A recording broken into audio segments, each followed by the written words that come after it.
سے بچا لیا۔ کہا جائے گا کہ اپنے اعمال کے صلے میں مزے سے کھاؤ اور پیو،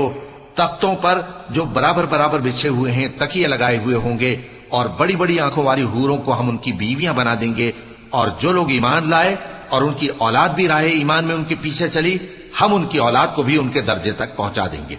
اور ان کے اعمال میں سے کچھ کم نہ کریں گے۔ ہر شخص اپنے اعمال میں پھنسا ہوا ہے، اور جس طرح کے میوے اور گوشت کو ان کا جی چاہے گا ہم ان کو عطا کریں گے۔ وہاں وہ جام شراب کی چھینا جھپٹی کریں گے، جس کے پینے سے نہ کوئی لغو بات ہوگی اور نہ کوئی گناہ کا کام۔ اور نوجوان خدمتگار جو ایسے ہوں گے جیسے چھپائے ہوئے موتی، جو ان کے آس پاس پھریں گے اور ایک دوسرے کی طرف رخ کر کے آپس میں گفتگو کریں گے، کہیں گے کہ اس سے پہلے ہم اپنے گھر میں اللہ سے ڈرتے رہتے تھے، تو اللہ نے ہم پر احسان فرمایا اور دوزخ کی گرم ہوا کے عذاب سے ہمیں بچا لیا۔ اس سے پہلے ہم اسے پکارا کرتے تھے، بے شک وہ احسان کرنے والا ہے، مہربان۔